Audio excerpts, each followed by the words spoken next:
Satu-satunya jalan untuk kita keluar dari gua setan ini, namanya rasa takut ini, atau bisikan pesimis itu yang lama-lama jadi mental, adalah dengan bisikan firman. Takut itu cuma pergi lawan firman, bukan lawan positive thinking. Sungguhan, Anda pakai positive thinking, enggak, langsung jatuh lagi, menit berikutnya Anda depresi. Tapi pakai firman, dia mundur. Kalau Anda belum subscribe di channel ini, segera, supaya Anda bisa mengikuti terus rema-rema dari Roh Kudus ya. 6 ayat saja, Kejadian 15 ayat 1-6. Di sini perjanjian Allah dengan Abram sebelum namanya diganti Abraham, dan janji tentang keturunannya. Ayat pertama, kemudian datanglah firman Tuhan kepada Abram dalam suatu penglihatan. Janganlah takut Abram, akulah perisaimu, upahmu akan sangat besar. Abram menjawab, ya Tuhan Allah, apakah yang akan kau berikan kepadaku? Karena aku akan meninggal dengan tidak mempunyai anak. Dan yang akan mewarisi rumahku ialah Eliezer, orang Damsyik itu. Lagi kata Abram, engkau tidak memberikan kepadaku keturunan sehingga seorang hambaku nanti menjadi ahli warisku. Tetapi datanglah firman Tuhan kepadanya demikian. Orang ini tidak akan menjadi ahli warismu, melainkan anak kandungmu, dialah yang akan menjadi ahli warismu. Lalu Tuhan membawa Abram keluar serta berfirman, coba lihat ke langit, hitunglah bintang-bintang jika engkau dapat menghitungnya. Maka firmannya kepadanya, demikianlah banyaknya nanti keturunanmu. Lalu percayalah Abram kepada Tuhan, maka Tuhan memperhitungkan hal itu kepadanya sebagai kebenaran. Musuh kita tahun ini adalah rasa takut. Saya berani mengatakan bahwa takut itu spirit, karena firman Allah berkata, kamu tidak lagi diperbudak oleh roh ketakutan. Roma 8. Saya nggak ngeroh ya, nggak dikit-dikit itu roh jahat, nggak dikit-dikit itu spirit. Bahkan tidak semua penyakit itu karena spirit. Gaya hidup yang salah juga bisa. Tidak semua kejadian buruk itu karena roh jahat. Roh jahat memang selalu mengambil keuntungan di setiap perkara-perkara buruk di dalam hidup kita, seperti lalat yang suka kotoran. Roh jahat pasti ada andil, tetapi tidak selalu dialah sumber pertama. Tapi takut itu spirit. Dan ujung rasa takut, oyot akar dari setiap fear itu selalu condemnation. Nggak mungkin jauh, selalu itu. Apapun rasa takutnya, apapun juga, itu pasti ujungnya atau pangkalnya adalah tuduhan. Jangan hidup dalam dakwaan setan, jangan hidup dalam suara tuduhan. Ini bisa mati semuanya di dalam sini. Kita lihat sekarang di ayat pertama. Kemudian datanglah firman Tuhan kepada Abram dalam suatu penglihatan. Tuhan tahu bahwa hati Abram takut. Dia waktu tidak mengalami janji Tuhan, setelah sekian lama diberikan, dia mulai bertanya, am I not good enough? Mungkin karena aku tidak cukup bagus. Mungkin tidak cukup baik. Mulailah dia cari-cari kesalahan dalam dirinya. Pasti karena ini, kemarin dulu. Pasti sesuatu yang pernah aku katakan. Takut itu tidak punya fondasi. Dia selalu mencari-cari. Dia selalu mencari dalam segala kondisi situasi apa yang bisa dikambing hitamkan. Baik itu kita, baik itu orang, baik itu diri sendiri maupun orang lain. That's how fear operates. Bagaimana rasa takut itu bekerja dalam diri kita sebelum menjadi penyakit mental segala. Selalu dimulai dengan suatu tuduhan yang tidak bisa kita cerna. Kayak kita makan itu, dan itu makanan tidak bisa kita cerna. Kanji semua, tepung semua. Kita mual. Perut kita mulai menggiling, lambungnya ini menggiling di sini. Nggak enak semua. Makanan sehat dengan makanan yang cepat. Saya kalau makan pizza gitu ya, tepungnya banyak, glutennya semua. Gluten ya. Gluten itu lain lagi, gluten gitu. Kenyangnya itu nggak enak. Kenyangnya itu rasa enek gitu. Takut itu selalu bermula dari takut itu nggak enaknya. Takut itu manifestasinya. Tetapi ada sesuatu di dalam sini yang nggak bisa kita cerna secara rohani. Ada suatu tuduhan atau ada suatu dakwaan ketakwaan di dalam jiwa kita. Dan Tuhan tahu bahwa Abram mulai gak enak. Tuhan tuh baik. Bukankah kita juga kayak gitu? Setiap kali kalau kita merasa gak enak gitu, gak lama setelah itu, gak usah pakai lama. Tuhan selalu berfirman dalam hidup kita. Hanya kita gak menganggap itu firmannya, karena kita itu minta firman yang sensasional, yang hai anakku, yang tiba-tiba ada suara di dalam ruangan itu, atau suara audible Tuhan. Jangan tentukan Tuhan harus gimana berfirman. Tapi belajar peka tahu ketika dia berfirman kepadamu. Tuhan tuh bisa berfirman kepada Elia yang luar biasa ini, bukan lewat gempa, lewat api, padahal dia itu adalah nabi yang mendatangkan api. Tapi Tuhan bicara lewat sepoi-sepoi basah ketika dia lagi depresi. God speaks to a still small voice. Hembusan yang kalau kita nggak tenang gitu nggak akan kerasa, karena dia bukan badai taufan. Kalau kita lagi naik kapal, pesiar, lalu anginnya besar, nah itu kerasa lah, rambut kita pun, sanggul pun lepas. Tapi kalau kita sedang berada di satu tempat panas, tapi kalau kita diam gitu, tiba-tiba kita kerasa rambut kecil kita itu seperti diterpa angin. Itu sepoi-sepoi basah. God can speak through ordinary means. Dia bisa bicara melalui hal-hal yang Anda anggap alami, yang biasa, yang tidak signifikan. Jangan Anda tentukan cara Allah berbicara, tapi pandang sumbernya. Kalau itu Tuhan yang ngomong, itu pasti kebenaran. Kita itu kadang-kadang kalau nggak enak sebentar aja langsung firman datang loh. Sadar nggak? Tuhan kita itu nggak tuli, dan Tuhan kita nggak bisu, nggak seperti berhala yang kita sembah buatan tangan manusia. Allah kita tuh tahu kita lagi bergumul apa. Tuhan tuh nggak sejual mahal yang kita kira. Kita baru gundah gulana, gelisah, Tuhan udah ngomong sama kita. Hanya karena kita nggak nganggap itu suara Tuhan, kita tolak terus, lalu sakit mental kita. Lalu kita jatuh ke dalam berbagai macam perasaan stres yang nggak perlu, hingga depresi segala. Sebenarnya kalau kita belajar menghargai suara Tuhan terkecil, masalah kita nggak harus menjadi lebih besar. Ya nggak apa-apa, kita latihan lah. Semua kita masih belajar, saya juga. Tuhan tahu Abram mulai gak enak. Ada sesuatu yang gak beres di dalam dirinya. Dia berkata, janganlah takut. Do not fear, Abram. Jangan takut. Karena kalau kamu takut, kamu gak bisa jadi bapak iman. Kalau kamu ketakutan, kamu gak akan bisa ngalami janji Tuhan. Takut dan janji Tuhan itu dua hal yang berlawanan. Kita harus memilih hari ini. Kita mau memilih untuk takut atau memilih untuk percaya. Gak bisa kedua-duanya. Ijau pun entah yang tiao cuan. Satu kaki tidak bisa menginjak dua perahu, pasti kecemplung di tengah-tengah. Iman juga tidak, iman juga tidak, firman juga enggak. Tuhan bilang sama Abram bukan sebagai suatu saran, dia bilang sebagai satu perintah. Do not fear, itu sebuah instruksi tegas. Kamu harus tegas sama rasa takutmu seperti aku tegas sama orang yang takut seperti kamu. Jangan takut. Bapak itu maha kasih, tapi dia penuhi bawah. Kamu jangan ngomong sama dirimu sendiri terus, sampai lama-lama gila. Jangan kau renungkan sesuatu kecuali firman Tuhan. Mungkin Abram selama ini dengar suara orang sekelilingnya. Mungkin Sarah sendiri ngomong sesuatu, mungkin siapa. Lalu mungkin orang-orang mulai bisik-bisik di sekelilingnya, mulai murmuring bahasa Inggrisnya. Mulai rasan-rasan, mana mungkin. Dengar sih rumor katanya dia itu akan jadi bapak segala bangsa. Anak satu aja belum punya.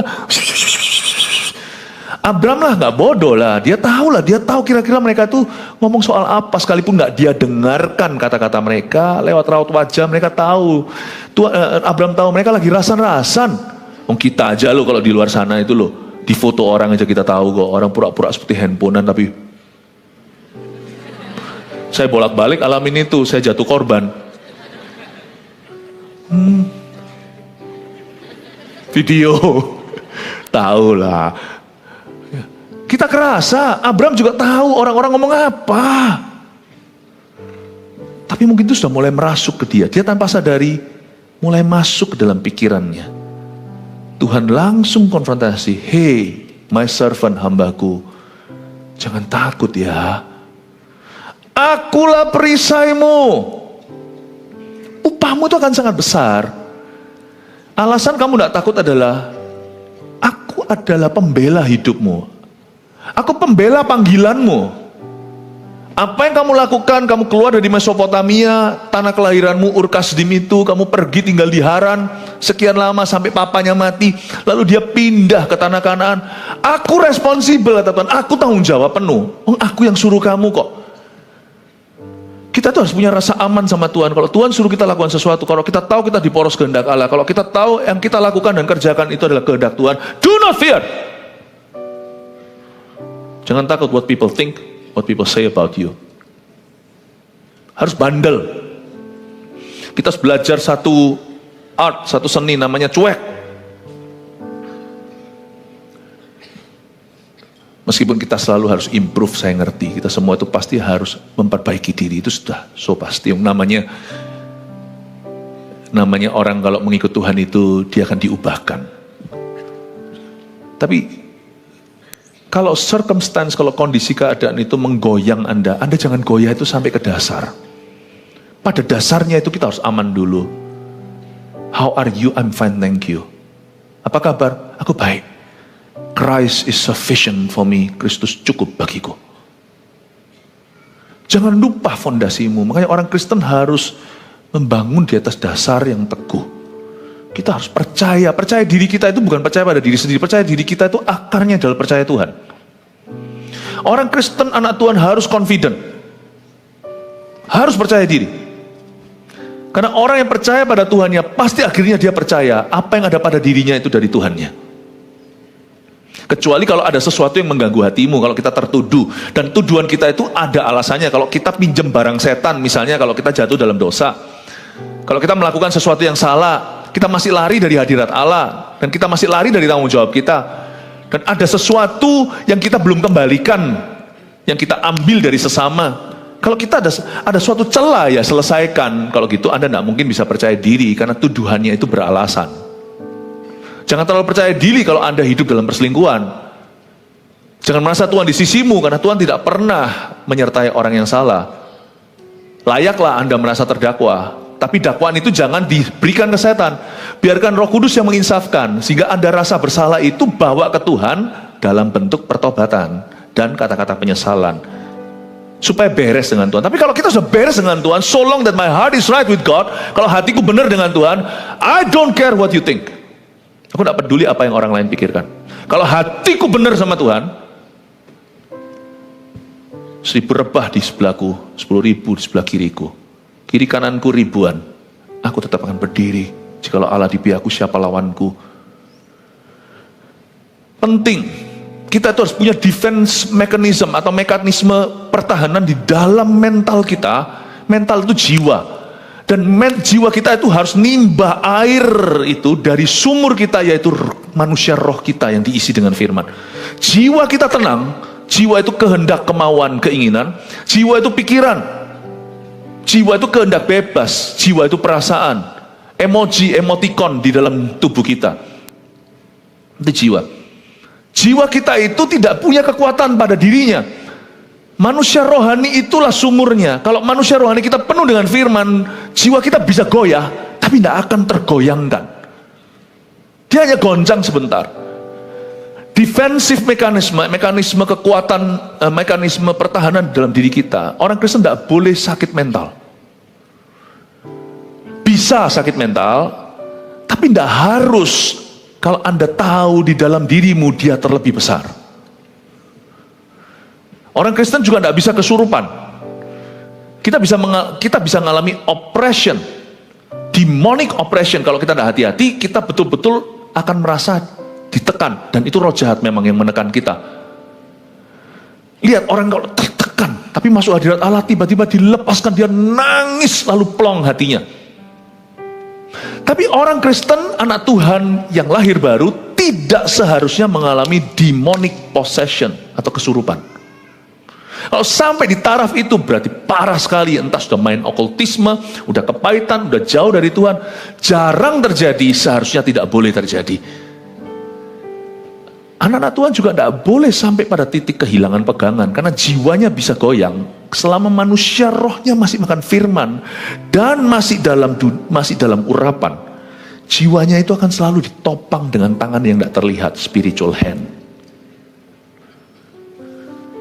Tidak harus kita itu sampai putus asa, apalagi sampai bunuh diri. Tahun-tahun ke depan bukan tahun-tahun yang mudah, susah ekonomi, susah ini itu. Tapi kalau kita percaya bahwa tahun ini tahun kemenangan dan tahun berkat, harusnya itu menopang kita dalam kesusahan kita. Itu memberi kita kemampuan untuk bisa menanggulangi masalah dalam rumah tangga. Jangan takut Abraham. I am your shield, I'm that spiritual supernatural hand uplifting you invisibly. Akulah tangan yang tidak kelihatan itu. Aku perisaimu, itu bukan perisai-perisai. Aku yang membela hidup. I'm the defender of your life, of your faith, of my promise in your life. Akulah pembela hidupmu, imanmu, dan setiap janjiku dalam hidupmu tak satu pun akan gugur. Aku garantornya. Saya yang menjamin. Abraham dikasih perasaan mantap. Apa itu zaman ini orang suka ngomong mantap, betul itu apa? Mantul. Pinter ya hari-hari ini orang-orang membuat singkatan-singkatan. Lalu Tuhan sengaja, karena orang kalau takut nggak bisa lihat masa depan. Makanya itu Abraham bilang, kamu nggak boleh takut. Kalau kamu takut, kamu nggak bisa jadi bapak orang beriman. Abraham diberitahu, jangan takut, aku perisaimu. Orang itu berhenti takut kalau lihat Tuhan. Orang berhenti lihat hantu kalau dia lihat Tuhan. Lalu orang yang lihat Tuhan pasti akan melihat ke depan. Gak mungkin, karena Tuhan tidak akan membawa kita ke belakang. Karena itu Tuhan berkata, aku perisaimu, arahkan mata pandangan pada Tuhan, dan siapa memandang Tuhan akan melihat masa depan. Upahmu akan upahmu akan sangat besar.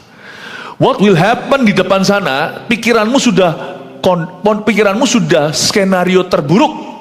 Karena memang sekarang kamu merasa terpuruk.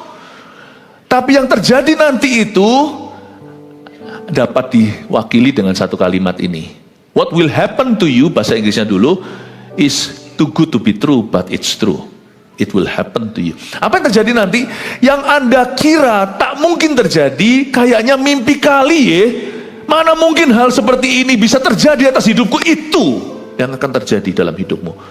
Abraham, kamu memikirkan dan membayangkan yang terburuk. Tuhan berkata, dalam hidupmu, atas hidupmu, aku membayangkan yang terbaik. Dan bukan hanya bayang-bayangan, karena Tuhan tidak ada pertukaran bayangan. Kalau Tuhan membayangkan, itu akan kejadian, itu akan keluaran. Kalau Tuhan sudah membayangkan, itu akan terjadi. Bukankah seluruh dunia alam semesta waktu dia ciptakan, itu Tuhan bayangkan dulu, lalu terjadilah. Kalau manusia bayangkan, itu bisa jadi angan-angan. Itu juga bisa jadi mimpi di siang hari bolong. Tapi kalau Tuhan sudah memikirkan, pasti kejadian. Yang percaya kasih tepuk tangan untuk Tuhan. Tuhan bilang, kamu memikirkan yang terburuk yang bisa terjadi atasmu. Tuhan berkata, aku merancangkan yang terbaik yang akan terjadi atasmu. Makanya itu Abraham langsung menjawab dalam sebuah lagu. Disinilah Tuhan dan Abraham seolah berdebat dan Tuhan yang menang. Kalau lagi ada perdebatan antara kau dan Tuhan, ngalahlah. Karena kalau Tuhan kalah, Tuhan tidak mungkin kalah, Anda akan kalah. Paham ya? Coba mikir sedikit. Kalau ada perdebatan, opini kita dan firman Tuhan, ngalahlah. Sekalipun kadang-kadang dalam perdebatan itu Anda seolah dirugikan, karena Tuhan suruh Anda melakukan sesuatu yang sukar, mengampuni, melepaskan dulu. Belajar bersabar, bersyukur, hal-hal yang mematikan manusia, dagingmu. Tapi ngalahlah. Kalau sampai Tuhan ngalah sama Anda pasti akan kalah dalam hidup ini. Karena firman itu selalu memenangkan kita. Meskipun awal mulanya waktu kita mentaati firman itu, kita seperti seolah dikalahkan. Kok enak, orang itu gitu, aku ngampuni gitu aja, aku melepaskan. Seolah-olah, kalau sampai Anda disuruh ngalah, itu Tuhan memenangkan Anda nanti. Jadi kalau ada terjadi perdebatan di dalam hati, misalnya Tuhan ngomong sama seseorang, kamu sudah waktunya melayani, gak mau habisi. Ayo kamu sekarang mulai mimpin di CG, lagi dilatih gitu segala, tapi kita gak mau, kenapa? Aku gak bisa.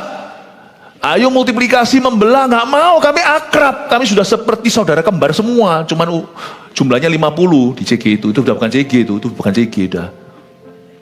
Itu gereja dalam gereja. Nggak mau. Kalau lagi debat antara Tuhan dan otoritas ilahi yang Tuhan taruh di sana bukan tentang benar dan salah, tentang kebijakan pelayanan, ngalah. Sebab kalau sampai Anda menang, sebentar lagi Anda kalah dalam hidup. Kalau sampai Tuhan kau kalahkan,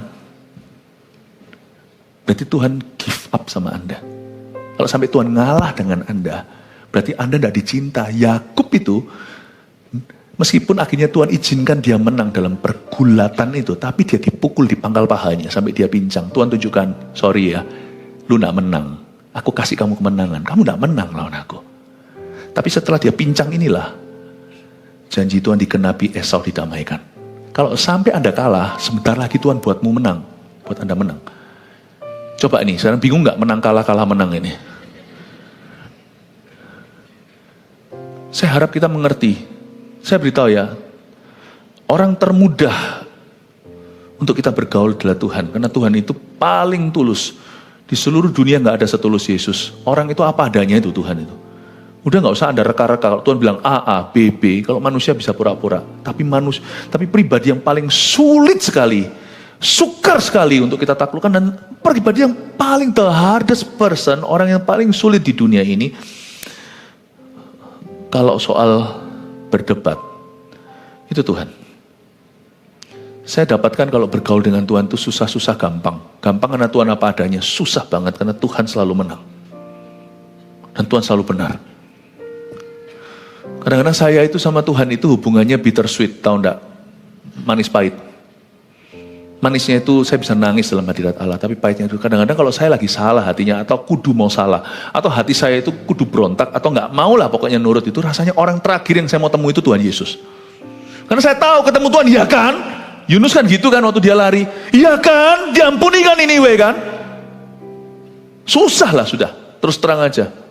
Kalau orang hatinya nggak benar itu orang yang paling dia tidak ingin jumpai adalah Kristus. Tuhan bilang, akulah perisaimu, upahmu akan sangat besar. Hari itu Abram kalah debat. Bisikan pesimis itu mungkin dari orang lain, tapi mungkin bisa jadi dari suaranya sendiri. Pernahkah Anda merasa seperti di dalam dirimu, padahal bukan setan, wong Anda udah penuh Roh Kudus, tapi itu pikiran bisa main trik di dalam diri Anda, itu bisa main game. Di dalam diri Anda itu, di hati Anda itu seperti ada suaramu sendiri. Memang suaramu terus memberitahu kamu itu gagal, you're a failure, kamu gagal. Dan biasanya setan tuh ngerti aja di mana ada kotoran dia kirim lalat. Bisa aja nanti ada orang-orang yang nimbrung di situ dan secara sengaja maupun tidak sengaja seperti meneguhkan pikiranmu, you're a failure, kamu gagal, kamu orang gagal. Lihat itu, gagal kan kamu kan? Gagal bisa menghidupi keluargamu kan? Gara-gara kamu, perusahaan keluarga merugi, ya kan? Itu ya embel-embelnya pasti nanti setelah itu disuruh judi, disuruh apa. Pasti ada jurus kalap yang akan ditawarkan oleh setan, akan ada kepanikan. Karena setan itu tidak punya produk lain. Dia produknya bukan damai sejahtera. Produk dia pasti adalah sesuatu yang gegabah. Tapi pernahkah Anda merasa seperti ada suara-suara? Memang sih ada 1-2 hal terjadi yang suggest atau yang menyarankan Anda itu demikian. Memang pernah gagal dalam bisnis misalnya, tapi seperti ada kata-kata terus di dalam pikiran itu. Kamu itu gagal, kamu itu tidak bagus, kamu itu. Padahal ya nggak ada sesuatu. Bukan dosa yang kita masih pelihara. Apalagi perkara-perkara yang sudah lalu. Tapi setan itu terus ungkit lagi. Kamu gagal, kamu bodoh, kamu tidak disayang, mama lebih sayang koko. Kamu itu kurang pinter, kurang pandai, mana buktinya? Buktikan dong dirimu tuh terus. Nah, saya rasa Bapak orang beriman ini pun mengalami semacam itu. Konteksnya kita tidak tahu karena kita tidak hidup zaman itu. Tapi pasti Abram tuh dengar sana sini, pasti ada peneguhan-peneguhan yang tidak disengaja. Tapi di dalam hatinya ada warfare, ada perang batinia. Abram menjawab, coba lihat ya, dari jawabannya kita tahu renungan hatinya yang salah. Ya Tuhan Allah, apakah yang akan kau berikan kepadaku? Karena aku akan meninggal. Wih, tunggu ya. Kalimat ini kalimat yang sudah definitif loh. Bukan karena mungkin aku meninggal. Berarti renungan ini juga sudah matang. Karena aku akan meninggal dengan tidak mempunyai anak. Jadi dia sudah pasti. Karena aku meninggal. karena aku akan meninggal dengan tidak punya anak, dan yang akan mewarisi rumahku ialah Eliezer orang Damsyik itu, atau atau asistennya dia. Dia berkata, Tuhan, aku meninggal dengan tidak punya anak. Bapak orang beriman, mana imannya? Hari itu dia malah justru, bahasa Surabayanya, ngandani Tuhan. Malah justru guruin yang maha kuasa. Hei Tuhan, apa yang kira-kira engkau bisa berikan? Dia bukan kurang ajar loh ya. Dari ayat-ayat ini tidak ada teguran Tuhan setelahnya, pratanda bahwa Tuhan menerima keraguannya, asal kau bawa kebimbanganmu ke Tuhan, bukan untuk gosip ria, atau untuk racuni orang lain, jadi toksik bagi teman-teman. Kalau Anda punya keraguan, ketakutan, kebimbangan, bawa ke Tuhan, kemungkinan terbesar, 100% ketakutanmu itu akan dibantah Tuhan. Keraguanmu itu akan dibatalkan. Kebimbanganmu akan diolah sama Tuhan, daur ulang, recycle, menjadi materi untuk iman. Tapi kalau kita nggak bawa ke Tuhan, kita bawa ke orang, apalagi ke alamat yang salah, itu terjadi infeksi, terjadi komplikasi. Kalau kita lagi sakit, misalnya tiba-tiba semutan nih badan nih, ke dokter, jangan diobati sendiri. Takutnya nanti bisa stroke, bisa apa, tanya dokter lah.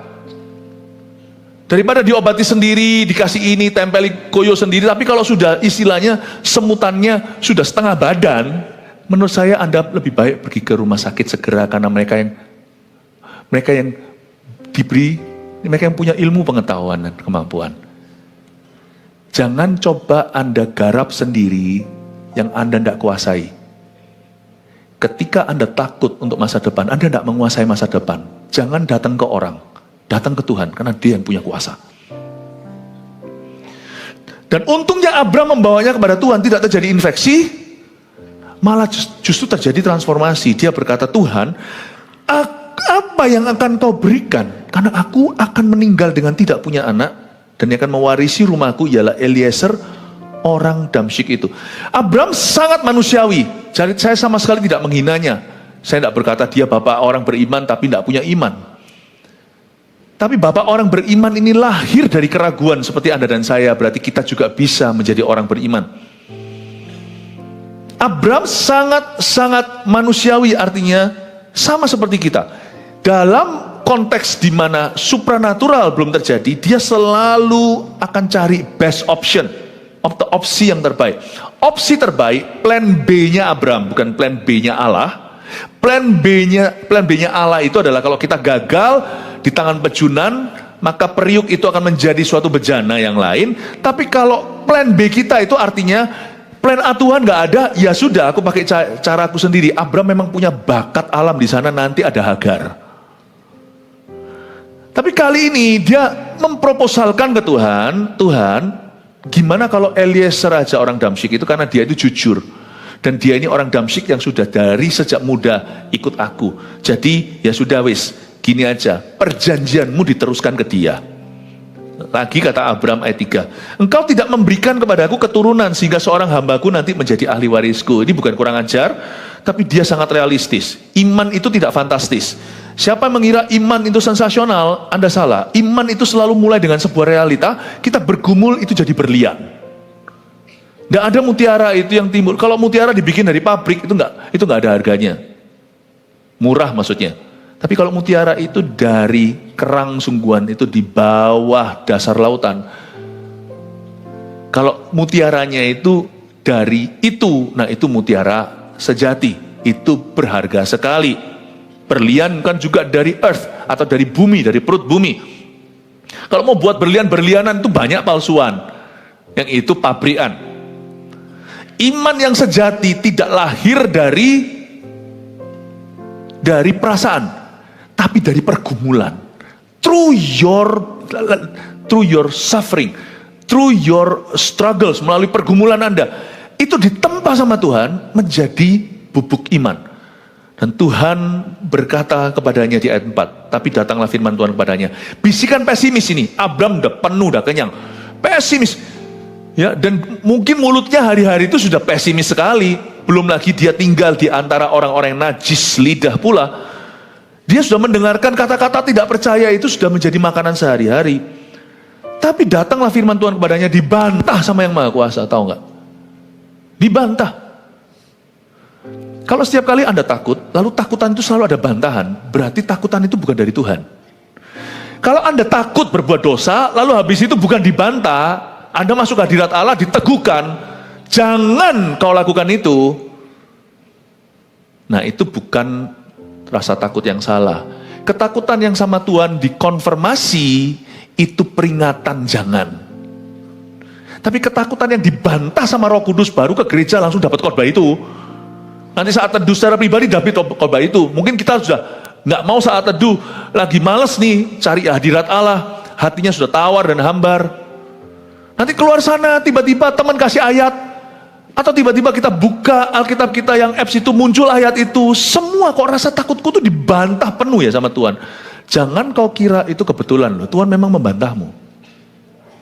Bisikan pesimis itu hanya mempan dibantah sama firman. Makanya itu orang kalau sudah kena sedikit mental, satu-satunya jalan, sungguhan, gak ada jalan lain kecuali doa dan firman. Anda mau minum obat itu solusi sementara, tetap Anda makan ayat. Baca Alkitab, jangan hanya baca untuk mendengarnya, baca bukan hanya baca untuk melihatnya, baca untuk mendengarnya. Baca. Berapa banyak kesaksian orang-orang yang keluar dari gua jahanam ini. Ada yang kena tiba-tiba panic attack, serangan kecemasan, berbagai macam goncangan mental. Jalan masuknya setan ke sana juga karena lemah firman. Hati yang pesimis mikirkan sebuah ketakutan, dan itu direnungkan siang dan malam, pagi petang, sampai akhirnya jatuh mentalnya. Kalau jalan masuknya setan adalah karena engkau lemah firman, jalan keluarmu adalah engkau kuat firman. Tidak ada jalan lain, bukan obat-obatan. Obat-obatan itu solusi sementara, cepat lambat toh harus Anda putuskan. Kalau sampai orang seberat itu ya, sampai harus perlu obat. Jalan keluarnya cuma satu, Bapak Ibu. Ku renungkan firman-Mu siang dan malam, ku pegang perintah-Mu dan ku lakukan. Engkau tahu ya Tuhan, tujuan hidupku hanyalah untuk menyenangkan. Ku renungkan firman-Mu siang dan malam, ku pegang perintah-Mu dan ku lakukan. Engkau tahu ya Tuhan, tujuan hidupku hanyalah untuk menyenangkan hati-Mu. Maka perkataanmu telah kutaruh dalam hatiku supaya jangan aku berdosa kepadamu. Maka perkataanmu kurenungkan setiap saat supaya aku kuat menghadapi tantangan. Satu-satunya jalan untuk kita keluar dari gua setan ini, namanya rasa takut ini, atau bisikan pesimis itu yang lama-lama jadi mental, adalah dengan bisikan firman. Takut itu cuma pergi lawan firman, bukan lawan positive thinking. Sungguhan, Anda pakai positive thinking, enggak, langsung jatuh lagi, menit berikutnya Anda depresi. Tapi pakai firman, dia mundur. Setelah mundur, dia maju lagi nanti, 2 jam lagi kembali menyerangmu. Tergantung frekuensinya, namanya seperti orang kalau kontraksi mau melahirkan itu. Kalau kontraksinya semakin dekat, itu berarti bayinya sudah hampir lahir. Kalau kontraksinya mulai setiap jam, itu lebih baik segera pack barang-barangmu untuk ke rumah sakit. Orang kira, kenapa aku merenungkan firman, tapi kok aku terus cemas. Tadi waktu belum merenungkan firman, itu sehari sekali. Sekarang setiap jam. Berbahagialah Anda, kelihatannya nampaknya lebih parah, padahal Anda sebentar lagi akan keluar. Anda akan merdeka, sebentar lagi bayi itu. Sebentar lagi Anda akan membuahkan hasil, sebentar lagi akan ada kemerdekaan. Ada orang yang perangnya itu kok semakin sengit, padahal aku pakai firman, tadi belum pakai firman, gak seperti ini. Demam berdarah juga begitu, kita orang Indonesia paling tahu, kalau panasnya lagi tinggi-tingginya itu sebentar lagi sudah lewat masa kritisnya. Asal penanganannya tepat loh ya, bukan asal-asalan. Jadi waktu sesuatu nampaknya semakin parah, kalau Anda berada di tangan Allah dan terus percaya, itu enggak semakin parah. Disitulah muslihatnya. Anda sudah mau menang. Lawan dengan firman. Mau baca 10 pasal, 20 pasal, 30 pasal. Jangan suruh orang bacakan. Anda baca sendiri ke telinga sendiri. Sampai Anda bebas. Itu satu-satunya jalan. Bisikan pesimis ini hati-hati. Karena lewat jalur tipis ini, setan bisa mencuri perkara besar di hidupmu. Jangan entertain fear. Nikmati sinda, jangan kau manjakan suara-suara itu. Hubungan bisa rusak karena ini. Dakwaan tuduhan, hubungan bisa hancur karena ini. Gereja bisa hancur karena itu. Perusahaan bisa hancur karena itu. Kita lihat sekarang di ayat yang sampai mana tadi? Ayat 4 ya. Tapi datanglah firman Tuhan kepadanya demikian. Orang ini tidak akan menjadi ahli warismu, melainkan anak kandungmu. Dialah yang akan menjadi ahli warismu. Tuhan itu ingatkan dia. Ini firman bukan firman yang baru. Jadi Tuhan itu ngefur sama kita, dia ngalah. Jadi ada firman-firman yang akan keluar dari hadirat Allah itu bukan firman baru, tapi firman untuk meneguhkan firman sebelumnya. Tuhan itu maha sabar ya. Coba bayangkan ya. Bayangin kalau bos aja di tempat kerja ngomong sekali Anda tidak lakukan, itu Anda dalam bahaya, bisa dipecat juga. Presiden kalau ngomong sekali kan nggak akan 2 kali. Ajudannya diberitahu, tolong ya catat ini. Oh ya, siap. Nggak ada terus ajudannya, maaf Pak Presiden, tadi apa? Dijewer sama ajudan yang lain, keluar aja kamu sama komandannya. Nggak ada, semua tahu, siap. Tuhan itu loh, Raja di atas segala raja. Mau ngasih firman lagi karena kita terlalu bodoh, kadang-kadang kita terlalu lemah, kita terlalu bebal, kita terlalu lamban.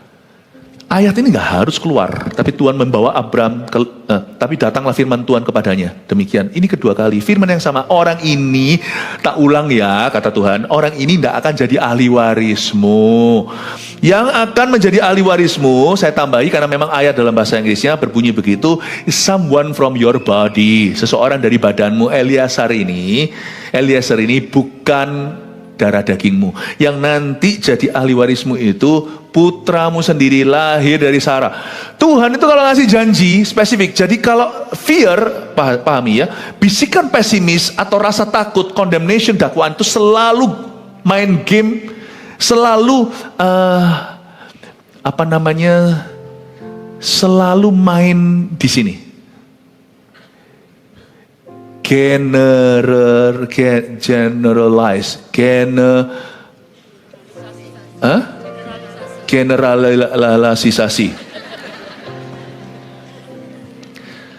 Hati-hati, zaman ini zaman edan, lebih susah. Orang yang main di saya sungguh gak bisa, saya bukan bercanda. Generalisasi cenderung jatuh korban di tangan setan. Jangan generalisasi. Kalau Anda marahi bawahan, kalau harus, jangan generalisasi. Generalisasi itu seperti ini. Kamu itu nggak pinter gitu aja, mengeluarkan kata satunya nggak baik di sini. Loh, kalau memang seseorang itu bodoh, beritahu kebodohannya. Apa, di mana, kapan? Setan nggak bisa banyak ruang ambigu, abu-abu untuk bermain di situ. Tempat bahasa itu kalau peraturannya nggak jelas. Dan kalau kita sudah tegas, itu jalurnya, dia nggak bisa terlalu improvisasi ke kiri kanan. Hati-hati dengan generalisasi, masih, ya. Jadi be careful generalizing your problems. Be specific. Belajar dari Tuhanmu. Dia detail. Dia beritahu, Bram, orang ini bukan ahli warismu, umum. Lalu siapa dong? Anak kandungmu, someone from your body. Seseorang dari badanmu. Dia yang jadi ahli warismu. Sedangkan iman itu selalu spesifikasi. Katakan iman itu selalu spesifikasi. Lihat ya orang kalau beriman ya. Kalau orang mengaku dia percaya Tuhan tapi hidupnya tidak detil ya. Maksudnya detil itu hidupnya itu asal-asalan. Dia tidak tahu talentanya apa segalanya. Kemungkinan besar dia tidak kenal Tuhan sih. Orang yang kenal Tuhan itu jadi spesifik. Semua orang yang kenal Tuhan dalam pelayanan jadi spesialis. Tidak ada yang jadi general. Pasti. Kalau general itu berarti dia adalah orang Kristen halaman luar. pelataran luar. Dia bukan orang Kristen di tempat kudus atau maha kudus. Orang Kristen yang sungguh-sungguh itu berada di tempat yang tepat. Dia tahu panggilannya. Kalau Anda belum tahu, mulai cari tahu. Jangan asal-asalan kita berjemaat. Lihat ya orang Kristen ya. Kalau anak Tuhan kalau mau bergereja, mau bertumbuh, nggak bisa. Gereja penuh. Oh ya udah, aku tak kemana. Kalau dia tahu komitmennya, dia tahu tempat pertumbuhannya. Dia tidak akan asal-asalan loncat sini, loncat sana. Bahkan di tempat ini pun dia hanya datang saja, lalu hanya begitu. Tidak akan, dia akan tahu tempatnya. Orang yang mau bertumbuh tahu tempatnya. Orang yang berbuah itu tahu tempatnya. Tidak ada yang suatu hari nanas berkata, kepingin manggis, plum, keluar manggis. Dia tahu dia nanas. Dia tahu dia buah apa. Orang tidak ada berbuah itu asal-asalan, berbuah itu ikut-ikutan. Berbuah itu selalu spesifik, selalu detail. Jangan-jangan orang Kristen tidak berbuah itulah yang tidak tahu dia harus kemana. Lalu Tuhan membawa Abram keluar, ayat 5, serta berfirman, coba lihat ke langit, hitunglah bintang-bintang jika engkau dapat menghitungnya. Maka firman-Nya kepadanya, demikianlah banyaknya nanti keturunanmu. Mari kita pelajari ayat 5, simple ya. Lalu Tuhan membawa Abram keluar. Untuk supaya dia bisa dengar firman, dia harus keluar. Percuma Tuhan ngomong sama dia waktu dia masih ada di kemah, jutek lagi pikiran. Tuhan bawa dia keluar, dibawa ke outdoor sih. Ini bukan bicara tentang indoor, dalam gedung atau outdoor, bukan. Tapi kita harus keluar dari cara pikir kita yang salah dulu untuk mendengar pemikiran yang betul. Coba ya dalam hitungan ketiga, sungguhan ya, fair ya, lakukan beneran ya, oke? 1, 2, 3, ikuti instruksi saya ya, ini instruksi jasmani. 1, 2, 3, tahan nafas, jangan dibuang nafasnya. 1, 2, 3, buang nafas. Dah? Tarik nafas lagi, 1, 2, 3. Nah, jangan dibuang, tahan dulu. Tarik lagi, tanpa buang, susah. Untuk Anda mau menghirup udara baru, Anda harus buang dulu udara kotor sebelumnya, udara lama. Kenapa banyak hal Tuhan tidak bisa bekerja lagi dalam hidupmu sekalipun Dia Maha Kuasa, karena Tuhan tidak pernah memaksa.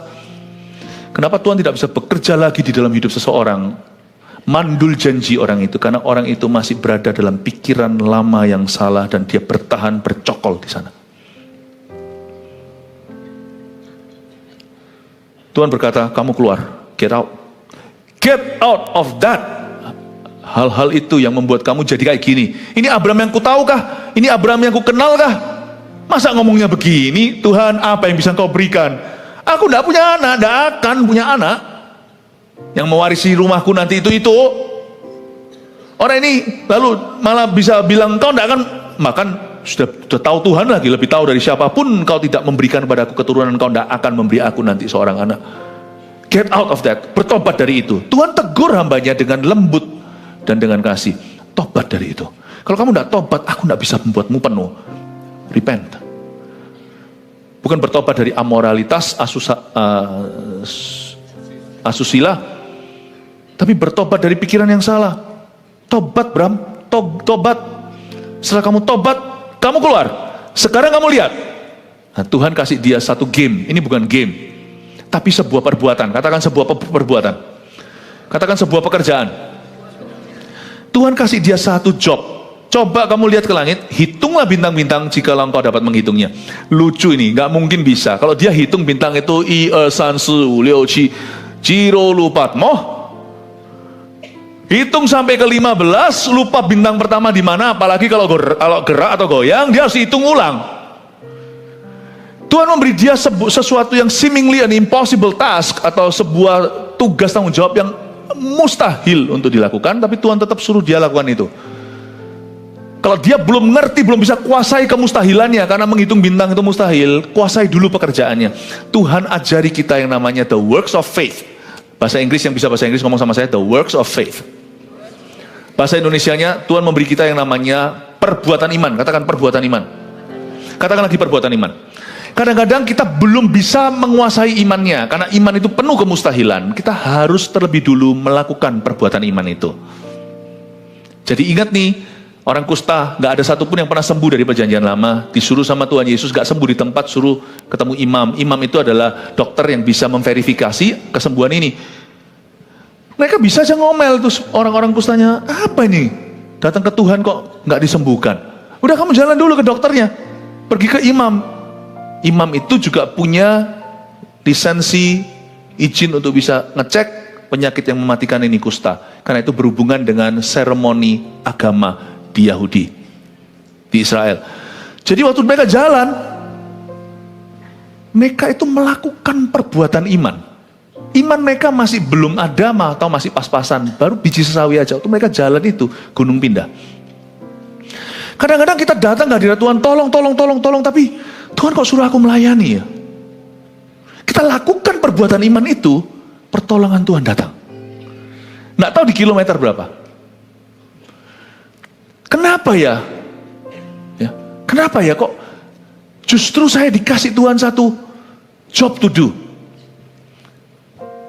Kenapa ya? Aku sendiri sakit, tapi aku suruh doain orang sakit. Kenapa hari ini Tuhan utus saya, orang-orang sakit sekeliling saya untuk dilayani, padahal saya sendiri sakit keras. Loh, saya memang ke dokter, karena itu yang lumrah harus dilakukan. Saya diutus ke dokter, tapi kenapa orang-orang sakit ini diutus ke saya? Ci doakan ya, Ci doakan. Kadang-kadang saya mau marah, lu nggak tahu ya, aku juga kena kanker tahu. Sometimes Tuhan kasih kita tugas yang impossible. Hitung tuh bintang. Tuhan suruh kita melakukan sesuatu yang sifatnya perbuatan iman. Aku sendiri loh belum bisa beriman. Bayangkan aku jadi CGL, ampun deh, aku tuh masih takut. Suruh doa makan aja, gagap kok. Tuhan mau suruh doa makan itu saking gugupnya. Mari kita semua pejamkan kepala. Sorry. Tuhan berkati makan minuman ini, jadikan kekuatan buat kami. Nggak tahu mau ngomong apa. Aku mulai ditantang jadi CGL berikutnya. Ya harus ikut sih jenjangnya, proses kepemimpinan. Saya harus mengerti hati dan warna DNA-nya GMS itu seperti apa, supaya saya nggak salah langkah dan salah mengarahkan orang. Tapi aku masih belajar loh kok. Mana bisa?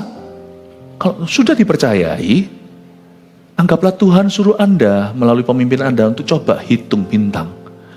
You do the works of faith. Nanti faith-nya akan ditambahkan, imannya akan ditambahkan. Waktu kita mimpin, kaget. Loh kok bertumbuh? Loh kok orang-orang bertobat? Bukan tobat aku kalau dia lagi yang sharing. Tapi orang-orang sungguh diubahkan. Ada satu couple tiba-tiba gak jadi cerai. Waktu saya dan istri saya akhirnya tuntun dia setelah CG selesai. Kok bisa ya? Aku gak punya iman loh. Imannya bertambah. Saya dulu dalam pelayanan juga mulainya gitu. Saya mulainya begitu. Saya mulai dengan waktu pelayanan kelepasan dulu zaman Ungaran. Wih, tiba-tiba saya juga gugup, ini gimana nih? Tiba-tiba ada orang yang kesurupan memukul seorang pelayan Tuhan yang lagi main gitar. Waduh Tuhan, pokoknya I do what I know. Lebih dari itu, apa yang belum ku tahu, kau akan ajarkan aku sambil aku jalan bersamamu. Tuhan suruh kita melakukan perbuatan iman. Justru kalau kita lagi dilanda masalah, jangan kita lari dari pelayanan. Karena itu adalah the works of faith. Pekerjaan-pekerjaan iman yang Tuhan sediakan, perbuatan iman itu membuat akses Anda ke Tuhan dan ke sesama itu tidak pernah tertutup, tidak pernah blocking ya, nggak pernah terblok. Jangan justru kita itu putus ministry. Aduh, karena aku dalam masalah. Kecuali kalau sesuatu yang memang tidak pantas. Contohnya, saya masih dalam hutang piutang karena dulu saya entengin yang namanya hutang bank atau hutang sama seseorang, apalagi kalau pinjaman online. Wah, saya amburadul di situ, tiba-tiba saya ngomong di Biskon bagaimana mengelola keuangan, ya ngawur lah, itu nggak cocok lah. Jelas-jelas tahu sana itu alergi kacang, kok semua makanannya dari kacang. Jangan nantang, paham ya? Tapi ministry lain itu terbuka. Kalau Anda bertobat dan tahu salahnya dan sekarang perlahan-lahan berdoa sambil berusaha untuk keluar dari hutang piutang, cari pelayanan yang lainnya yang tidak nantang. Ada tuh. Tapi yang pasti jangan kau berhenti berdoa, berhenti memuji, berhenti nyanyi. Jangan berhenti. perbuatan iman itu lanjut. You know, to be honest, kita ini yang sibuk dengan semua pelayanan, perbuatan iman itu seperti roda yang gelinding terus jalan. Sometimes tidak fairnya itu, tidak tanya sama pengendaranya, do I feel like it or not? Saya hari ini mood enggak untuk itu? Enggak tanya tuh.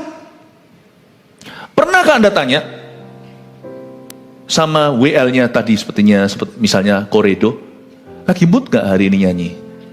Moodnya hari ini untuk WL. The works of faith continue. Jalan terus. Tidak hanya ministry, tapi ketaatan. Kebaktian satu tadi. Your obedience itu tidak perlu tanya. Dan tidak perlu tanya Anda mau, Anda kepingin nggak mut-mutan. Obedience continues. Continuing obedience atau ketaatan yang terus menerus itu jadi apa? Ayo, saya kasih quiz bahasa Indonesia versi Alkitab. Ketaatan yang terus menerus itu jadi apa? Kesetiaan. Kesetiaan. Faithfulness. Dan kesetiaan itu dalam perkara sederhana. Karena ketaatan itu dalam perkara kecil. Kalau ketaatan dalam perkara besar itu show namanya. Ketaatan dalam perkara kecil itu loh yang annoying sekali atau yang irritating, yang hal-hal yang sifatnya iritasi, yang kecil itu lagi sehari-hari gitu. I feel like it, I don't feel like it. I'm counting the stars. Aku suka nggak suka, aku terus menghitung. Bintang sungguhan ya. Ayo kita hitung yuk. Hitung ini aja nggak mampu hitung yang sungguhan. Jangan kita itu marah sama Tuhan kalau kita disuruh melakukan sesuatu untuknya. Karena itu yang membuat kita keluar dari bisikan pesimis dan mata kita tertuju ke firman. Terakhir, lalu percayalah Abram kepada Tuhan, maka Tuhan memperhitungkan hal itu kepadanya sebagai kebenaran. Anda belajar sesuatu? Kok bisa ya? Percayalah Abram kepada Tuhan, Tuhan memperhitungkan kepadanya kebenaran. Ini gak make sense. Maksudnya apa sih? Memperhitungkan sebagai kebenaran, percaya pada Tuhan. Gini loh. Maka Tuhan menganggap perkara ini udah sah. Udah Bram, lu gak usah doa ini lagi. Ini udah final di tanganku. Kamu tinggal tunggu aja. Memang dari sini sampai Ishak lahir, sejarah mencatat masih ada 15 tahun lagi Abram menunggu. Oke? Tapi Abram gak perlu lagi bergumul soal ini. Sekarang next. Dia nanti akan ada urusan lain. Sodom Gomora, apa segala. Masih ada tugas-tugas lain. 15 tahun menanti bukanlah penantian dalam pengangguran. Tapi kita tidak boleh gumul yang sama tahun depan. Selesaikan tahun ini. Karena Tuhan punya pekerjaan menghitung bintang yang akan terus menerus diperbaharui. Ada sesuatu lagi setiap tahun, setiap bulan. Tidak sama dengan bulan dan tahun sebelumnya. Jangan stagnan di pergumulan yang sama itu terus. Nggak selesai-selesai. Tuhan berkata ini sudah selesai. Kapan itu dianggap Tuhan selesai dan dihitungkan sebagai kebenaran? Ketika percayalah Abram kepada Tuhan. Percayalah Abram kepada Tuhan itu percayakan. Ini ya. Gimana ya? Saya minta dompet seseorang kasih ke sini. Bawa saya. Iya, itu dompet ada isi berharga nggak? Ada ya. Terima kasih Pak Fandi, silakan. Oke. Pak Fandi, ini jangan yang menontonnya tidak melihat di balik layar ini, nanti saya kembalikan. Saya bukan pendeta yang ambil barang orang. Dalamnya ada macam-macam berharga ya. Wih, masih ada 1 kilo emas ini. Lagi naik lagi emas ya. Pak Fandi, kenapa Anda? Maka percayalah Abram kepada Tuhan. Garis bawahi, percayalah Abram kepada Tuhan. Tidak berhenti percayalah Abram, titik. Kepada Tuhan, dia percaya Tuhan, bukan tidak tulis maka percayalah, maka Abram percaya Tuhan. No, itu orang Kristen, jadi Kristen. Maka Abram percaya Tuhan, tapi Abram percayalah dia kepada Tuhan. Itu dua dimensi yang berbeda. Jadi orang Kristen itu satu hal. Setelah itu dalam hidup kekristenan kita itu, kita percayakan ke Tuhan, atau kita gak percayakan ke Tuhan dan kita terus otak-atik sendiri dalam kekhawatiran, itu dua hal yang berbeda. Makanya ada yang namanya miserable Christians. Karena dia berhenti sampai percaya Tuhan, bukan percayakan kepada Tuhan. Oke, saya ulang sekarang. Pak Fandi kasih dompet ini ke saya karena Pak Fandi kenal saya. Ini ketua Biskon, kenal saya. Nggak khawatir nih, dompetnya saya bawa lari nih. Dalamnya apa ini? Dompet, permen, kredit card, apalagi nih? Kunci mobil, kunci rumah, kunci safe box juga ada di sini. Ngapain dibawa sini bang tutup hari Minggu? Nggak takut karena Pak Fandi aman. Tahu saya siapa? Saya gembalanya dan kita juga teman. Dan ini percayakan nggak masalah.